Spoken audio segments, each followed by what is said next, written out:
जय जय श्री राधे। हिंदू धर्म में ऋषि पंचमी व्रत का विशेष महत्व माना जाता है। इस बार ऋषि पंचमी 28 अगस्त 2025 को है। इस दिन पूजा का शुभ मुहूर्त 11:05 AM से 1:39 PM तक रहेगा। ऋषि पंचमी का व्रत सप्त ऋषियों को समर्पित होता है और महिलाओं के लिए ये बहुत शुभ माना जाता है। मान्यता है कि इस दिन व्रत रखने और कथा सुनने से इसी जन्म नहीं बल्कि पिछले जन्म के पाप भी समाप्त हो जाते हैं। ऐसी मान्यता है कि ऋषि पंचमी का व्रत करने से महामारी के समय हुई भूल से भी मुक्ति मिल जाती है। जानिए इस व्रत वाले दिन कौन सी कथा पढ़नी जरूरी मानी गई है।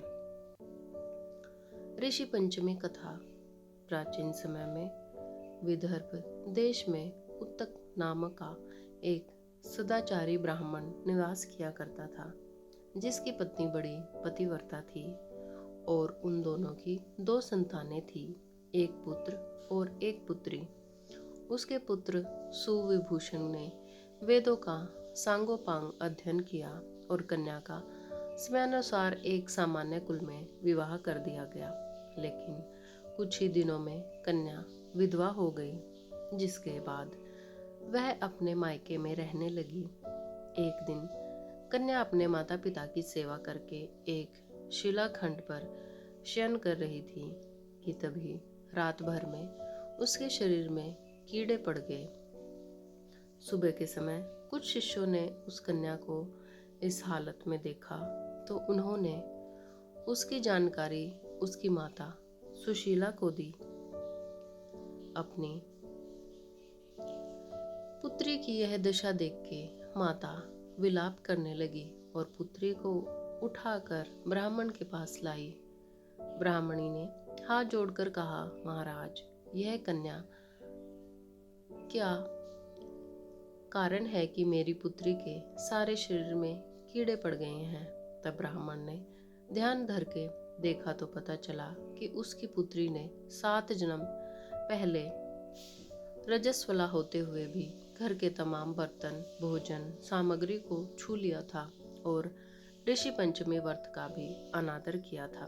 उसी दोष के कारण इस पुत्री के शरीर में कीड़े पड़ गए, क्योंकि रजस्वला वाली स्त्री का पहला दिन चांडालिनी के बराबर, दूसरा दिन ब्रह्मघातिनी के समान, तीसरा दिन धोबिन के समान और होता है। ब्राह्मण ने बताया कि कन्या ने ऋषि पंचमी व्रत के दर्शन अपमान के साथ किए, जिससे उसके शरीर में कीड़े पड़ गए हैं। तब सुशीला ने कहा, महाराज, ऐसे उत्तम व्रत को आप विधि के साथ वर्णन कीजिए, जिससे सभी प्राणी उस व्रत से लाभ उठा सकें। ब्राह्मण बोले, यह व्रत भादो मास की शुक्ल पक्ष की पंचमी को धारण किया जाता है। इस दिन पवित्र नदी में स्नान कर व्रत धारण करके सायंकाल सप्त ऋषियों का पूजन करना चाहिए।